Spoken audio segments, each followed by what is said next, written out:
Welcome to Fearless with Jason Whitlock. I'm Jason Whitlock, your host. Happy Thursday. Thanks for joining me. Awesome show planned for you today. Matt Peterson, the new editor-in-chief of the Blaze.com, of the newly relaunched theblaze.com. He's going to join us to help us talk about our new Speaker of the House. I've got a terrific fire starter and conversation that you and I will have for the next 30, 40 minutes, and then we'll bring Matt Peterson on, and then, it'll be a wrap. So hopefully I'm going to do this show in an hour today. I'm not going to keep you super long, but it is an important conversation we're going to have today about the Speaker of the House. Before I get to my fire starter, I want to give you guys some instructions about what we need to happen. Need you to start hitting the likes right now. If you're watching over YouTube, make sure that you hit the subscription button. Make sure you're telling your friends. Make sure you're getting the notifications and leaving a comment underneath the YouTube feed. Leave a comment telling me what you think about the show and what you think about the conversation I'm having with you guys today.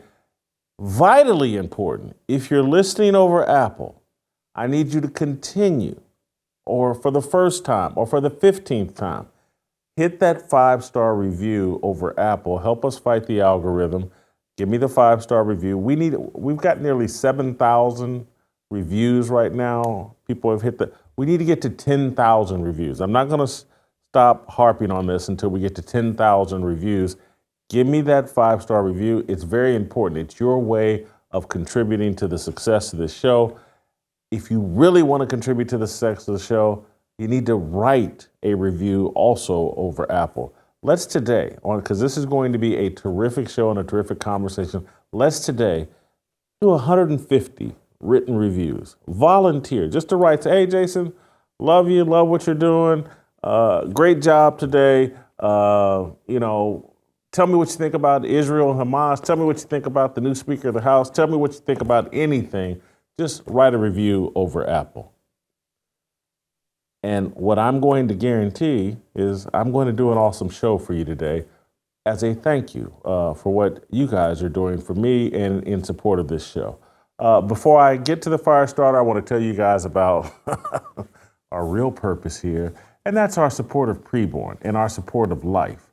According to a recent study of hundreds of post-abortive women, 60% of women reported that who have chosen abortion, they would have preferred to give birth had they received more support from others or had financial security. That's where preborn steps in and steps up.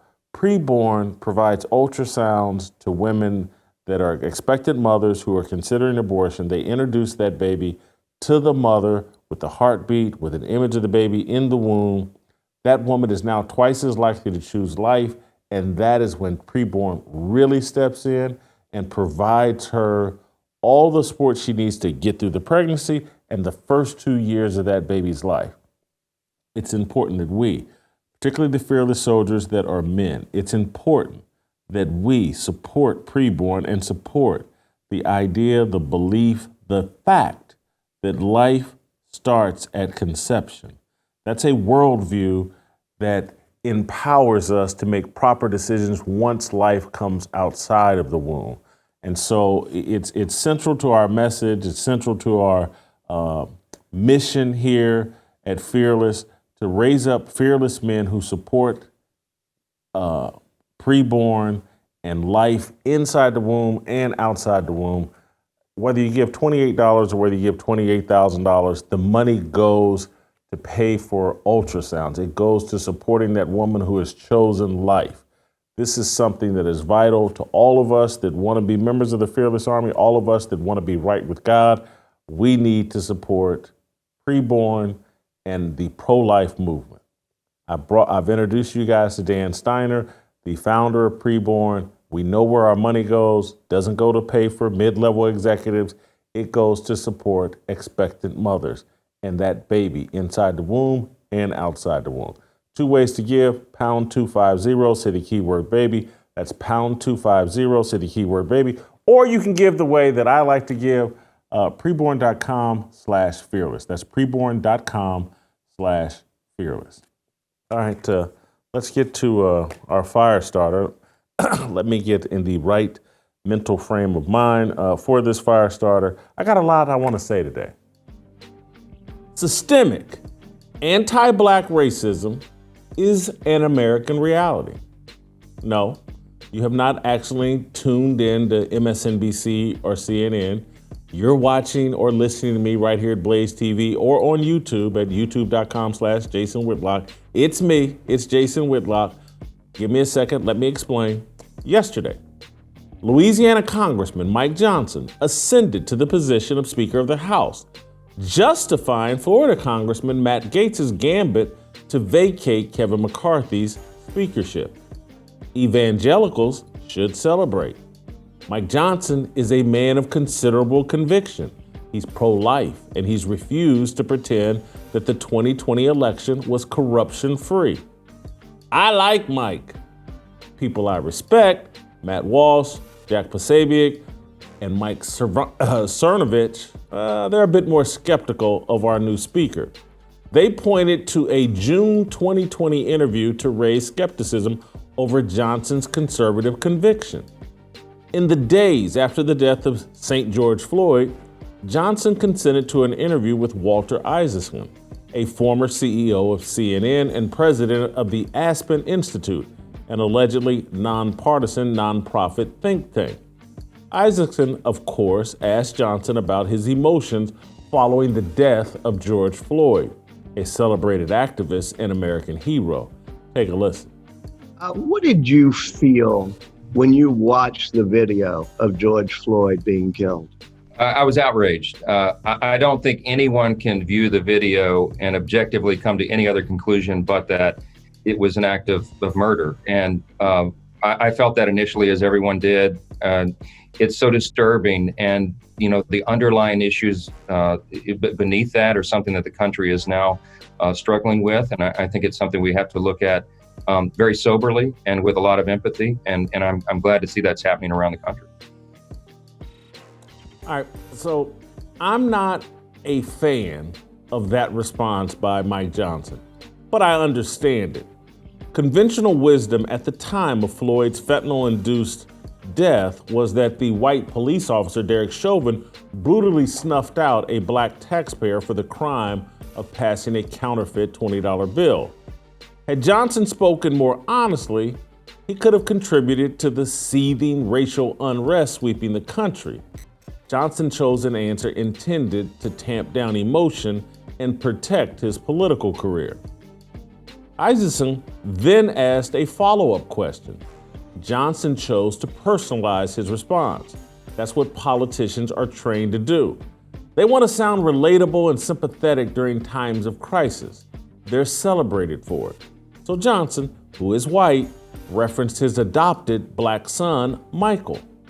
Johnson and his wife brought Michael, then age 14, into their home before they created their own children.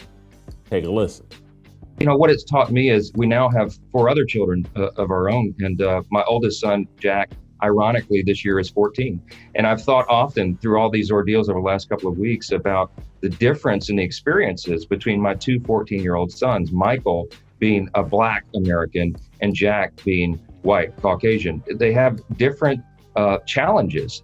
My son, Jack, has an easier path. He just does. The interesting thing about both of these kids, Michael and Jack, is they're both handsome, articulate, really talented kids, gifted by God to do lots of things. But the reality is, and no one can tell me otherwise, my son Michael had a harder time than my son Jack is going to have simply because of the color of his skin. And that's a reality. It's an uncomfortable, painful one to acknowledge, but people have to recognize that's a fact.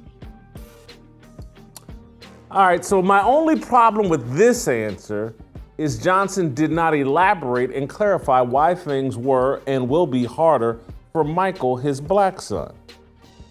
Systemic anti-black racism is an American reality. Johnson should have and should explain that. So should Matt Walsh, Jack Posobiec, and Mike Cernovich. Everyone should quit denying systemic anti-black racism. Johnson finished his comments to Isaacson with these words. What should we do about that? I think that we really do need systematic change. I think we need transformative solutions. I think we're at a moment where we can begin to do more to form that more perfect union, as it says in the first line of the Constitution. You know. All right, so the key here is understanding what wasn't said. What wasn't said is more problematic than what was said. Because again, I'm telling you, systemic anti-Black racism exists here in America. Over the course of America's first 190 years, while white and Black evangelicals deconstructed this system, this country's system of anti-Black laws, policies, and cultural norms. During the last 60 years, white and Black progressive elites rebuilt a system of anti-Black cultural norms, laws, and policies. Starting with Lyndon Johnson's Great Society initiative, the Democratic Party convinced Black Americans that our salvation and progress were tied to government assistance rather than obedience to and trust in God.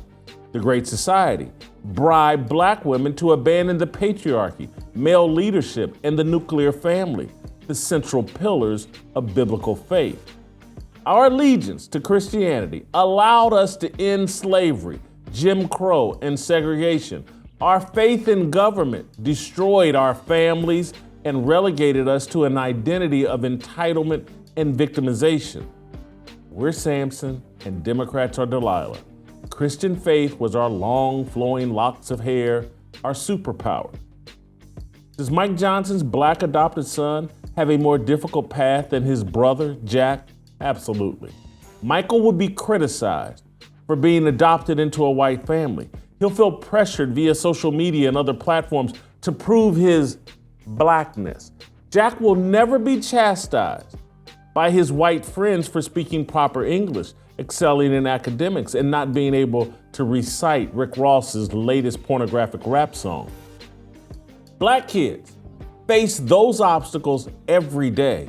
If Jack chooses to model his father's Christian faith, white kids will not blast him for selling out and adopting a racist religion.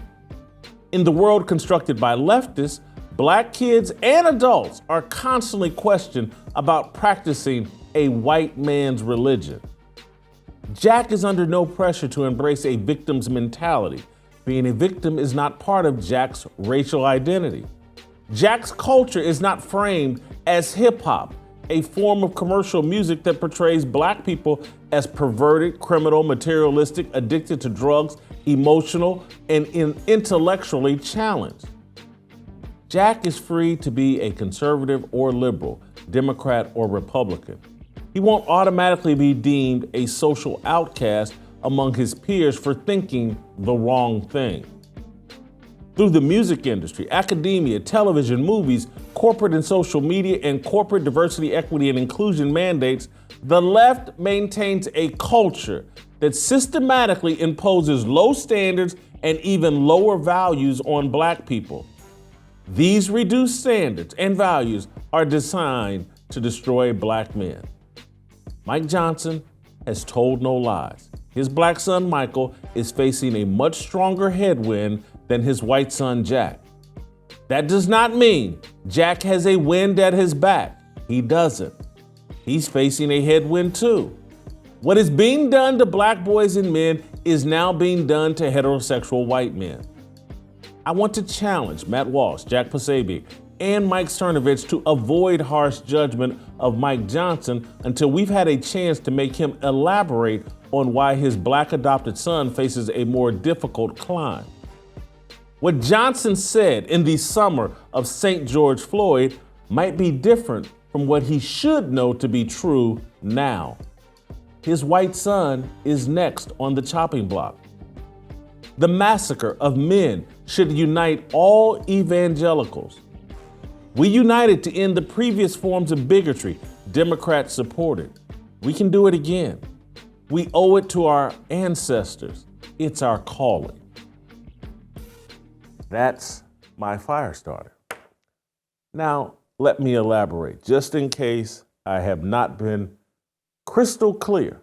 And I'm bending over backwards to be crystal clear today. Anti-Black systemic racism exists.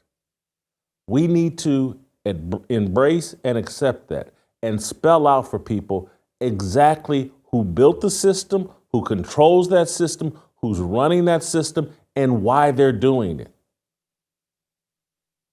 They're trying to emasculate men across the board, heterosexual, Christian men across the boards. Black men just happen to be on the front lines. They've been emasculating and eviscerating and destroying us for 60 years. Those chickens are now coming home to roost as they turn their sights.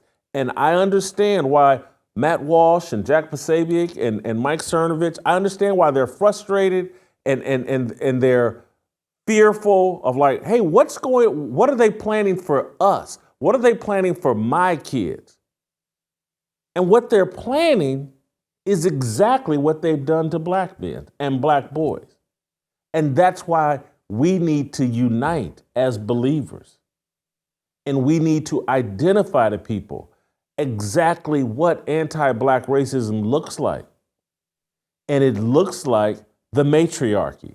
It looks like a culture that abandons the patriarchy, abandons male leadership, and abandons God. Because that's what we have done and we have allowed to happen to us as Black people. That's what's been and I don't want to paint us as victims because we all have choices. I have chosen to reject that programming. But I'm not going to lie and say that that programming does not exist and that it is difficult to resist that programming because it is. And they're now, and this is why I love Matt Walsh and I love Jack and I love Mike Cernovich, because they can see and they're trying to stop like, hey, what's going on here in America is crazy. And what's going on globally is crazy. And the destruction of men is crazy. You can't build a society based on the matriarchy, not a successful one. And they're looking at a society that's like, well, hold on, Daniel Penny defends himself and defends people on a subway train in New York, and man, they're throwing this guy in jail. And they're sending a message out to all men, particularly white men at this time. Don't you do anything in defense of yourself or in defense of others. We will criminalize it and throw you beneath a jail. I get why you're frustrated. But I want you to recognize this has already been done to us. What you're experiencing right now has already been done to us. Look, I don't know anybody in the media space who from day one, on January 6, 2021, I was on the right side of the so-called insurrection. I was calling BS on January the 6th. I wasn't saying the polite things. I wasn't going along with the narrative. I was like, oh, they finna do all of these people wrong. They're fitting to exaggerate and blow this entire thing out of proportion, and they're gonna bury these people underneath a jail. And I remember I wrote a column, and people were like, oh my God, I can't, because I called it a college fraternity panty raid that got a little out of hand. And oh, how dare you, there was all this violence, and it was an insurrection. And I was like, no, man, this is some BS that they're going to use to destroy the MAGA party and people that support Trump, and it's garbage. And the moment I saw the video and heard the story about Ashley Babbitt, instantly, this is a crime. This was murder. I didn't wait for the winds to start blowing a different direction. I called it out from day one. So I'm asking everybody to recognize, though we need, as men in particular, we need to unite heterosexual Christian believers. We need to unite and realize we're both under attack. That the things that the left has been doing to Black people and the destruction, the annihilation, the evisceration of our biblical culture has been intentional. That is a system that they put in place.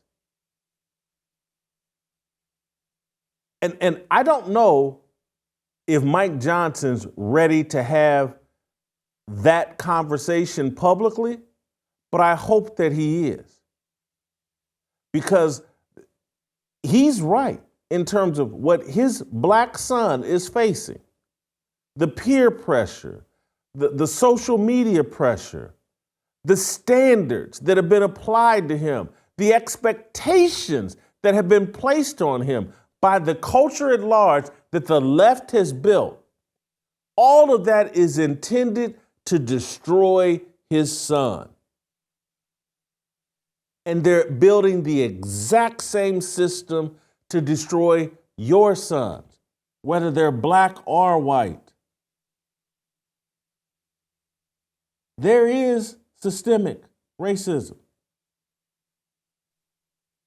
What the left has been doing, what the Democrats have been doing to black people for hundreds of years, including the defense of slavery, including the defense of Jim Crow. That was all Democrats, including the creation of the KKK. They put a system in place. And then in the 1960s, when evangelicals, when we finally ended their last system of segregation and Jim Crow, they pivoted to a new strategy. We're going to totally destroy their family. We're going to totally emasculate their men. I've talked about it previously on this show, but sometimes you just got to find a new way to say the exact same thing. But if you go back to the Moynihan Report in 1965, and we're sitting there at a very critical time, coming out from the civil rights movement, and Daniel Patrick Moynihan, who worked for Lyndon Johnson, put together the Moynihan Report. And the Moynihan Report called for an investment in the black family led by an investment in the black man. Go reread the Moynihan Report. This is just all factual information. And corporate media, the left, framed Moynihan and his report as racist. How dare you say that America should invest in the black family and the black man? How dare you? That's racist. I'm not making it up. You can go read the history for yourself. The man was demonized for writing a report that said, hey, you know what we need to do here coming out of all the, we're finally giving black people equal access to everything. And so what we need to do to make sure this is a success is make sure that the black man and the black family is strong. We can't, the man was smart enough to realize a matriarchal society, a society run by women and single mothers with a bunch of emasculated men, it's biblically unsound. There's no history, recorded history in the planet where some matriarchal society has worked. And so he wrote up a report, suggested it to Lyndon Johnson. Lyndon Johnson initially pretended to be on board with it, gave a speech, I believe, at Howard University, endorsing the Moynihan Report. And then the media came out, and I think it was in the New York Times or in some of them New York papers, came out and started calling Moynihan racist and this report racist. And then they came in with the Great Society. We're going to invest in the black woman. We're going to have the government cut women checks for running men out of their house and out of their lives. We're going to give these women welfare and government dependency. And we're going to make the black man number 2 to the black woman. They put systems in place. They installed a culture. How do you go from the Cosby Show, and I know I'm moving time frames or whatever, but 80s, The Cosby Show as the premier, most popular show in the country, those family values being promoted to all of America, but Black America, to what we have now? How do you go from that to where we are now? To the Equalizer and all this other garbage we got on with fat 50-year-old Black women out jumping off balconies and chasing down the KKK or the Oath Keepers or the Proud Boys or whatever, making heroes of every overweight Black woman in the country. And I apologize to overweight Black women. Yes, I'm an overweight Black man. But let's deal in reality. Virtually all of popular culture, all of TV, all of corporate media celebrates the Black woman. Oprah Winfrey is the gold standard. She's the new Martin Luther King. She's the new Malcolm X. What has she done? And I have never really had a problem with Oprah. Nice little daytime TV show. But she's no kind of leader. She's no kind of public intellectual. She's not Thomas Sowell. She's not Clarence Thomas.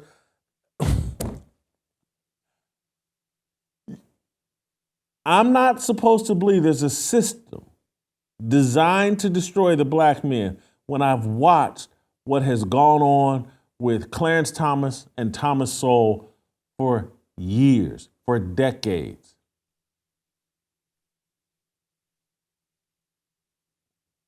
Educated, well-spoken, properly presented Black men are under attack.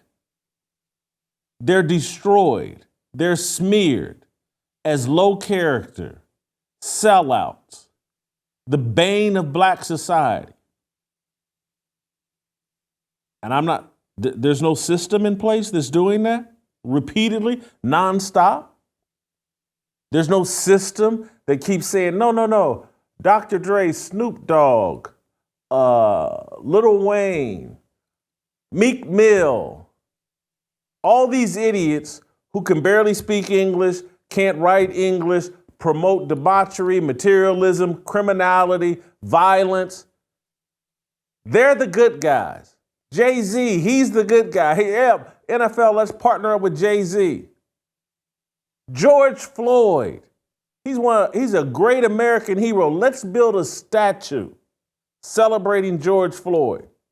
Let's pretend like he didn't overdose on drugs and he didn't cause Derek Chauvin and those other police officers to restrain him for 10 minutes. Let's all pretend. Let's all go off into a fantasy world where George Floyd was on his way to church that day.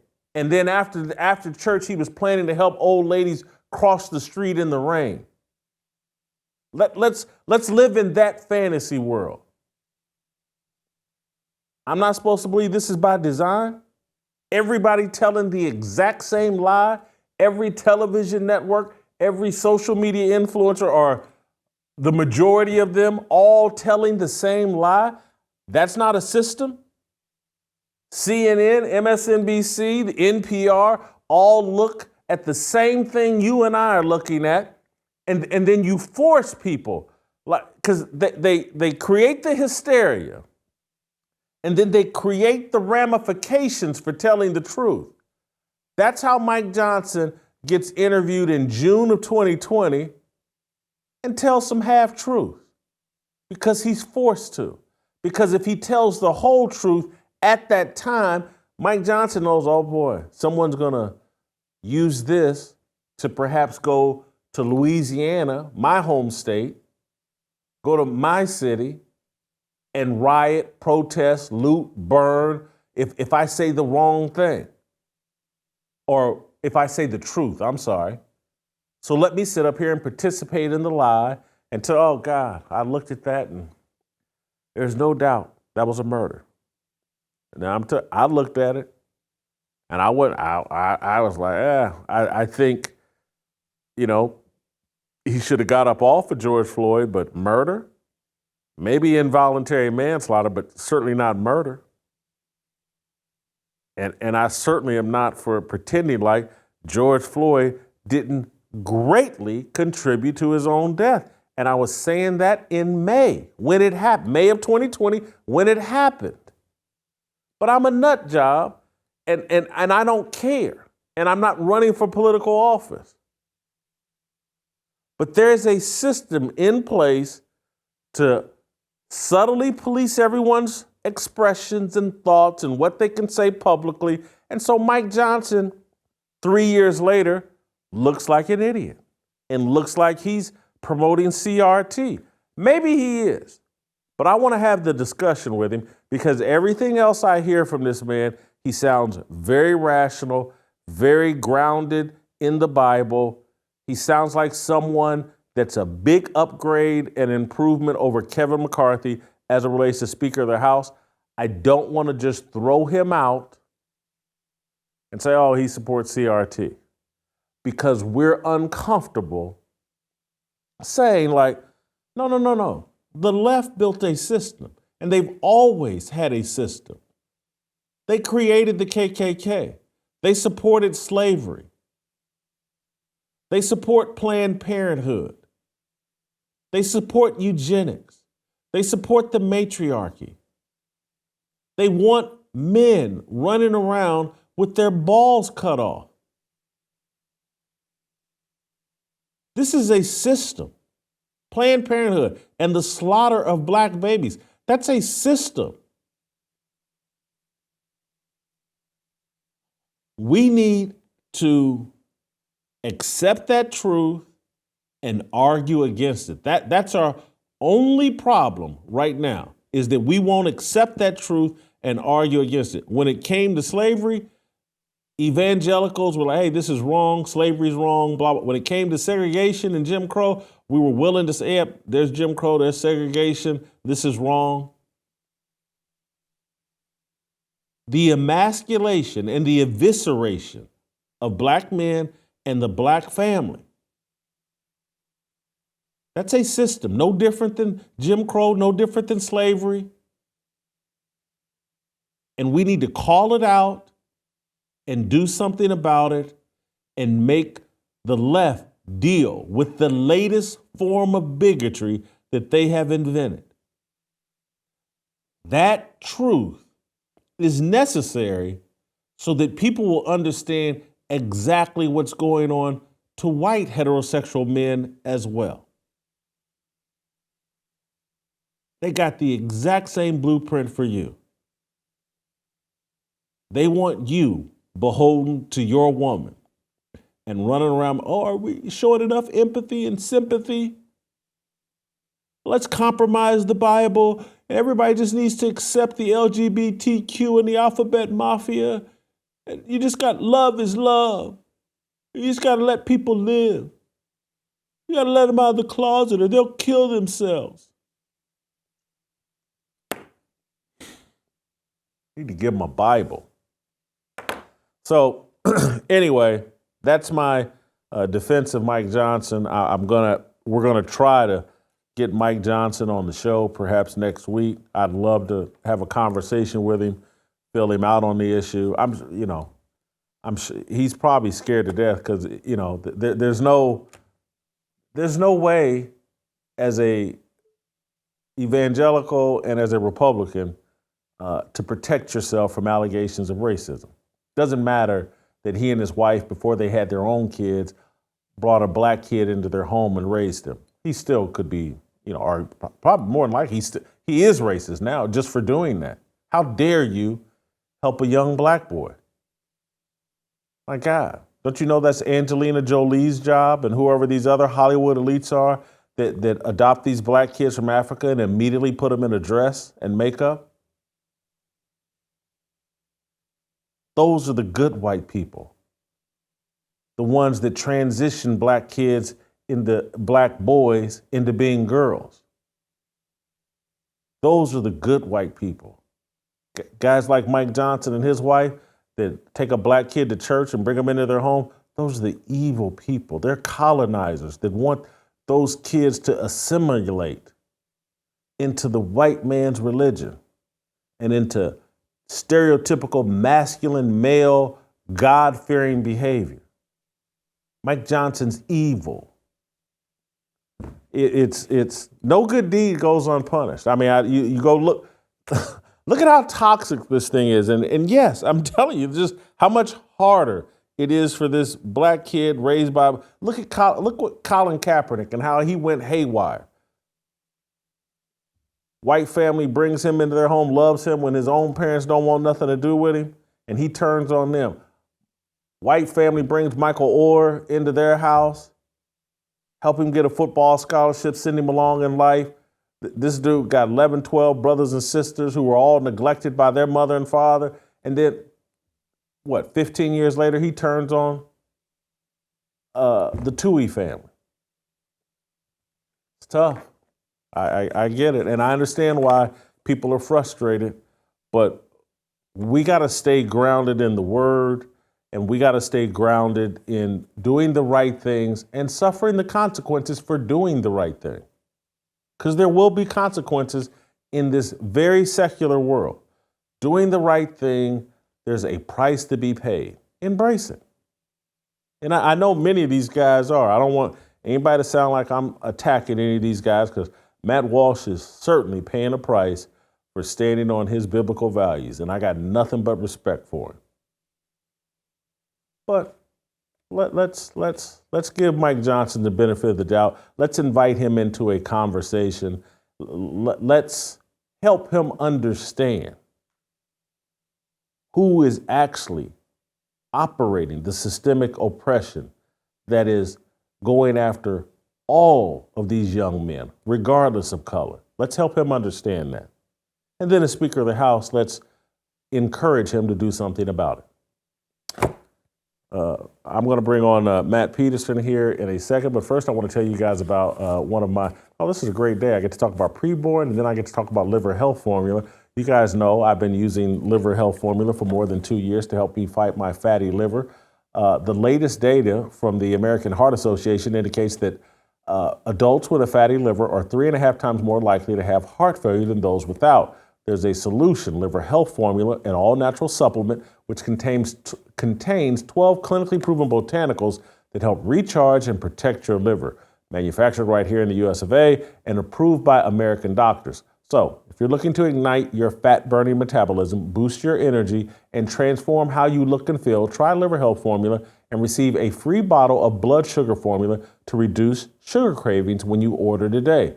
Try Liver Health Formula by going to getliverhelp.com/Jason. That's getliverhelp.com/Jason. Get your free bonus gift, getliverhelp.com/Jason. I've been using stuff for more than 2 years. That's why I look better and continue to improve. I think I look good today, don't I? Anyway, make sure you guys tune in on Thursday, November 2nd to the Fearless Cookout, Gold Jacket Edition. We'll be joined by NFL Hall of Famers right here in Nashville: Brett Favre, Warren Sapp, Marshall Faulk, Brian Urlacher. That's live Thursday, November 2nd. Make sure you watch the show. If you want to come in and watch the taping of it, you can buy tickets at fearlessarmytickets.com. That's fearlessarmytickets.com. You get to hang out with me, a bunch of guys in the NFL Hall of Fame as we talk football, eat some barbecue, have a little fun, have a beer, beverage or two. Fearlessarmytickets.com. Matt Peterson, the new editor-in-chief of theblaze.com, next. It's my obligation, no hate, discrimination, raising up your hands for freedom. Jason Whitlock, previously on Fearless. This is where hats off to Dana White. Because, many of you all can sit around and color code how you see the world. I make choices based on values. This man having the courage as a commissioner of a league and with all the corporate pressure for him not to bow to the transgender, the alphabet mafia.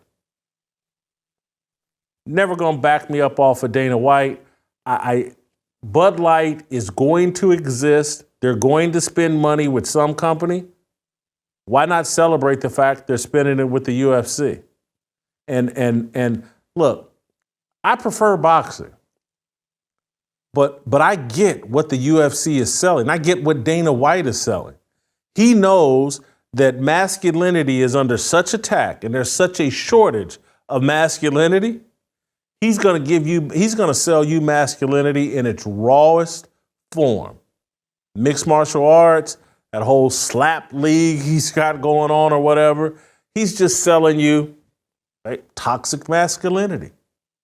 And I would rather have toxic masculinity than no masculinity. Hats off to Dana White. All friends of mine that are being critical of Dana White, rethink your position. How do we want these things to end? Shouldn't people... Bud Light hopped on board briefly with this transgender thing, and now they are backing away from that. They're repenting, and they just gave Dana White reparations. Why shouldn't we celebrate that? All right, welcome back. I want to tell you guys about the Association of Mature American Citizens. Not talking about them here at the beginning. There's an organization out there, though, that still backs Obamacare, gun control, and extreme transgender policies that endanger our children. And while they claim to be bipartisan, the truth is that last year, 95% of their donations went to Democrats. That organization is the AARP, and it doesn't represent the values of American seniors. Fortunately, there's a conservative alternative. AMAC, the Association of Mature American Citizens, proudly champions Americans' rights to free speech, religious liberty, and the Second Amendment. AMAC is the leading conservative advocacy and benefits organization and defends parents' rights to protect their children. Joining gives you access to special low rates on cell phones plans, health and wellness products, travel and lodging, vision, dental, and prescription drugs. So join today. Let's send AARP a strong message that they don't represent conservative seniors, which I am one. I'm 56. And now I am a lifetime member of AMAC. You can join me today, amac.us/fearless. That's amac.us/fearless. That's amac.us/fearless. Come join me as a lifetime member of AMAC. You won't regret the decision. We need someone fighting for us and what we believe in our values. You don't got to be my age to join AMAC. You can be 35, 40, whatever, but come join us. Get in the fight. All right, let's roll out to Dallas and bring in the editor-in-chief of Blaze Media, Matt Peterson. Matt has, and we'll talk a little bit about this as well, Matt has launched our new website, theblaze.com.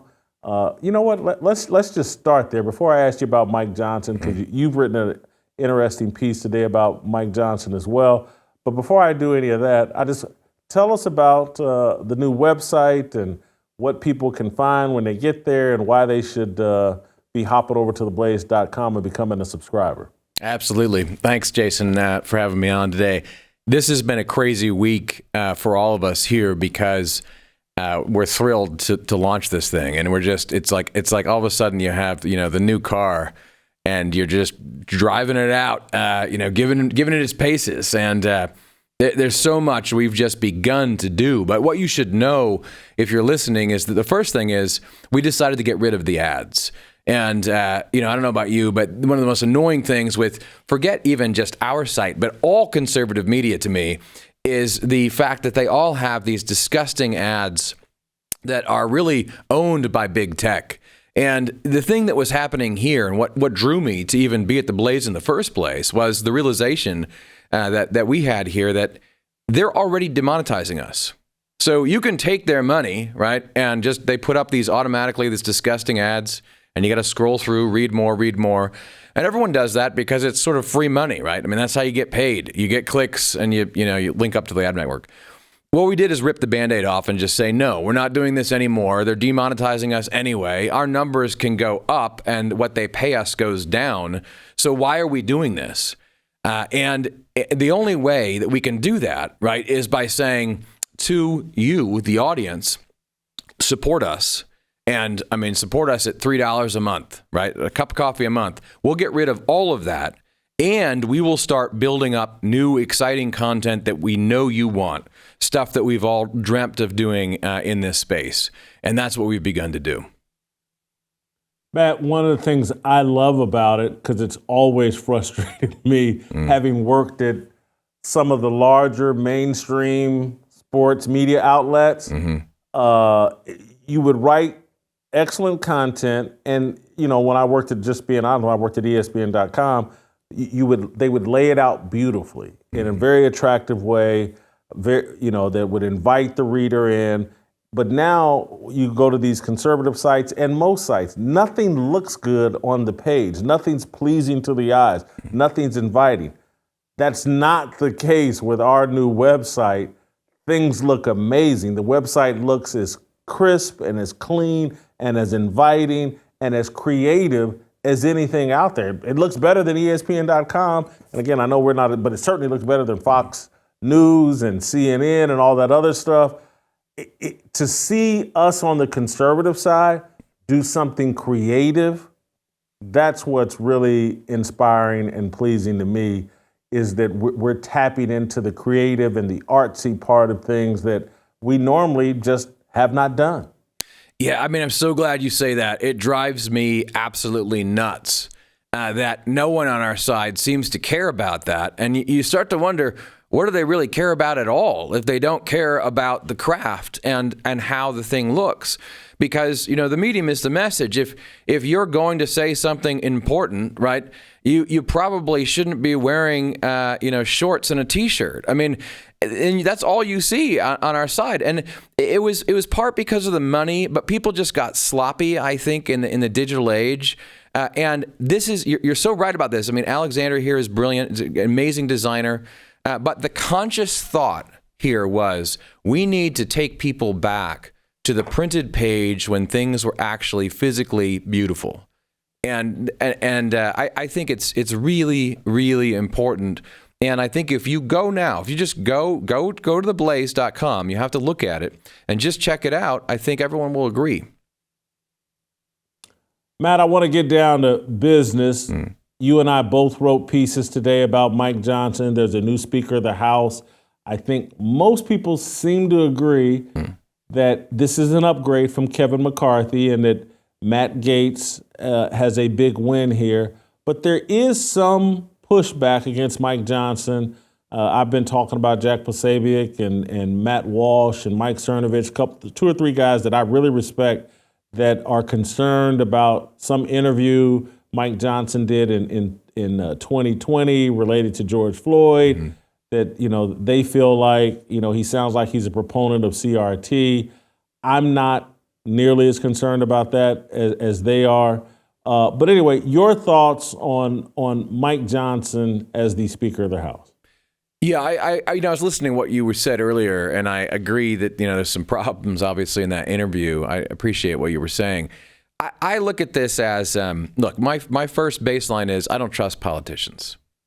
And I don't get paid to trust politicians. And I don't care whether they're on your side, not on your side, whatever. These are people who, are usually at their best when they do what they're told.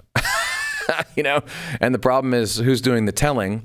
And it's their job to sort of shapeshift, So when it comes to politicians, you have to really get to know them. You have to see them over time. And like many other people, I don't know Mike Johnson well enough. Now, I do know that I know people who work with him fairly well. I know a lot of people who know him who I know well, right? And generally what I'm hearing is, and what I'm feeling is similar. This guy seems pretty solid. I mean, let's see how he does. At the same time, none of these people should be anointed by anyone in the audience or any voters. We'll see. The proof is in what you do over time.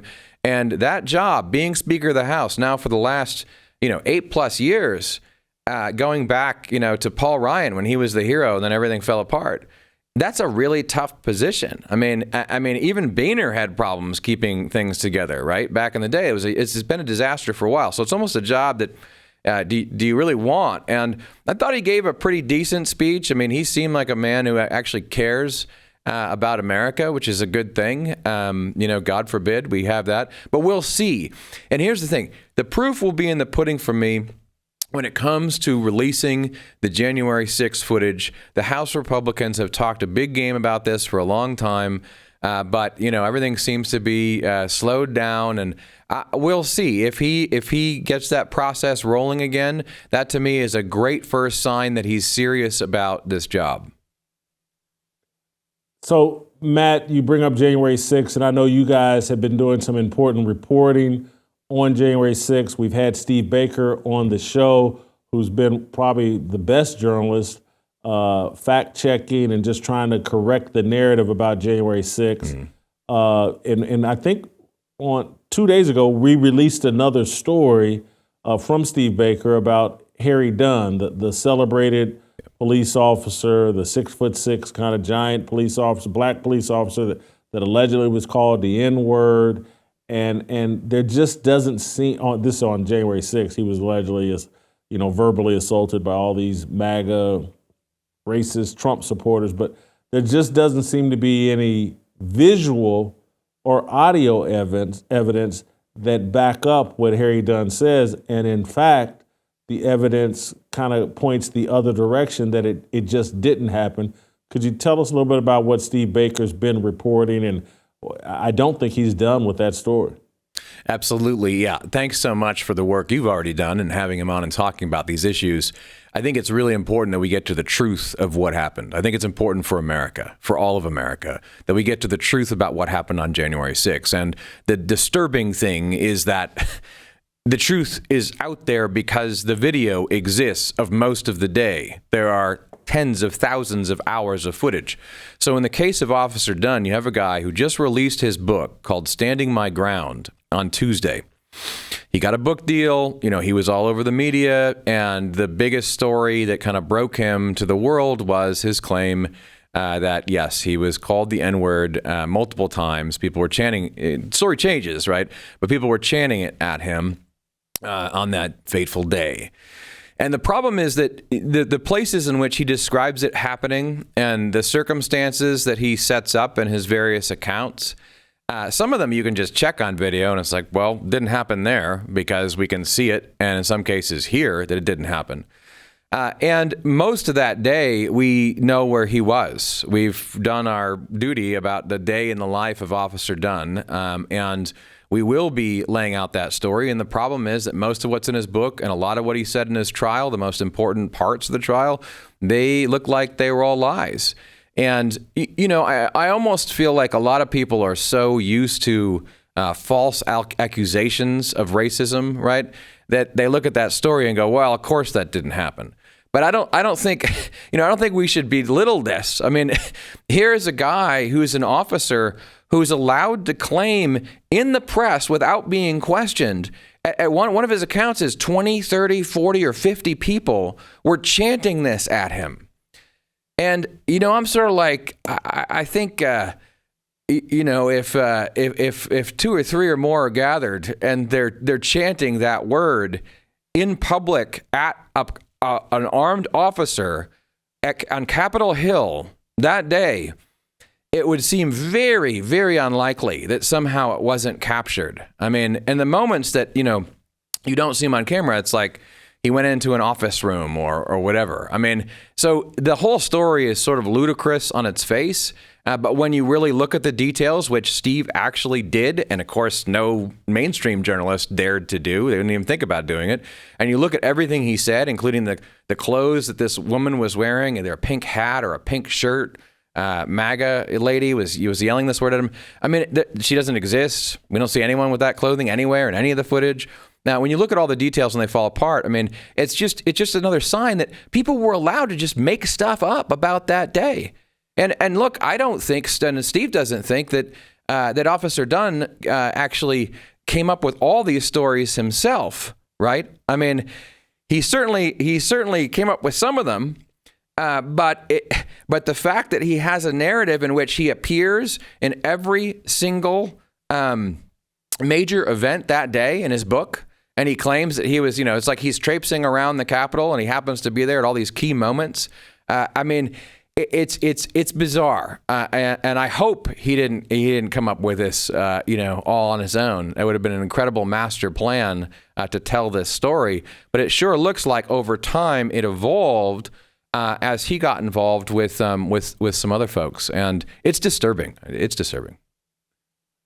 Matt, I've taken some criticism because I like talking about January 6th, and some people like, just move on, Jason. It's over. It's in the rearview mirror.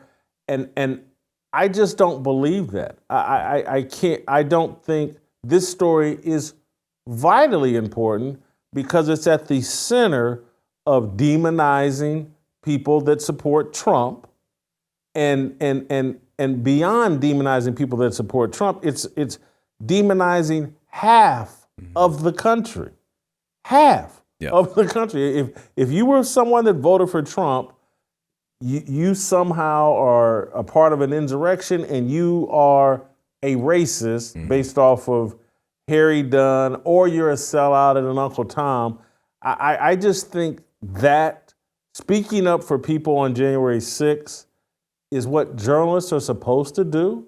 Speak up for the voiceless, speak up for the marginalized, speak up for the people that have been unfairly smeared. And so I'm not going to leave the story alone. I'm glad you guys have. We had Tarek Johnson on, who is black officer, lieutenant, higher ranking, who actually is on video doing the things he said he did that helped and saved people on that day. And again, I don't know if I said this before, but Tarek Johnson is black. And again, he was on this show, but it's like no one wants to hear from him. They only want to hear from the guy who was on the force for 16 years, never elevated himself. And if you just listen to him, you can tell hey man, I think this guy's intellectually challenged. But he's the most credible source. So I'm not going to let the story go. I'm glad the Blaze isn't letting the story go. And I'm glad I enjoyed your piece today because I'm right there with you. Mike Johnson, if he wants to score points with me, go ahead and release all of those January 6 tapes to the public. We need that truth. Amen to that. I agree. And I mean, there were heroes that day too. I mean, people need to realize there were heroes on the Capitol Hill police force who did the right thing. And what's disgusting is how it's been used. And I think what you're saying is so true. We're not over it. And it's not an issue as time goes on. You can see this separate. It's not an issue that's about whether you support Trump or Biden or even a Republican or Democrat. This is really about the rule of law and justice and what it means to be America, what it means to be an American and speaking up for the powerless. Absolutely. Thank you, Matt. Where do people go to subscribe to Blaze Media or Blaze News? I'm sorry. Is it just as simple as going to blaze.com? You just go to the blaze.com right now, limited time only. You can see everything on there. You can just, go in and enjoy the site. And it will be very easy to find where to subscribe. The box will pop up and you can just say, keep freeloading for as long as you want. But we encourage you to support us because we're going to do great things with that support. All right. Well, thank you, Matt. And we'll have you back on again. Thank you so much. And guys, I just want to reiterate his point. Go to theblaze.com. Listen, the way they manipulate the media, the way they manipulated the Hunter Biden story and so many other stories, so many other falsehoods, and they use Google and these big tech to manipulate these stories and to undermine the truth. And that's why we're asking you to ante up and get in the fight with us. We need a little bit of support. It's just $3 a month. Cup of coffee. A cheap can of beer. I think. I haven't bought a can of beer in so long. I think it's probably $3. But anyway, that's all it is. And you get to support journalism that will get at the truth and will protect the values that you respect. That's it for us today. We'll play tomorrow. And we'll see you. Kirk Cameron's going to be here tomorrow. You don't want to miss that. Give me those 5-star reviews on Apple. All right, we'll see you. Nothing in life like freedom. Came like a fighter, striking like a ladder, making all these moves for freedom. I want freedom. No negotiation, my sister, no relation. We all just wanna have freedom. Sitting on a corner, never been alone. I'm breaking my back for freedom. Blessed, we are living, get back. We are receiving, all deceiving. We all wanna be free. We want freedom. I just want, I wanna be. I just want, I wanna be. I just want, I wanna be. I just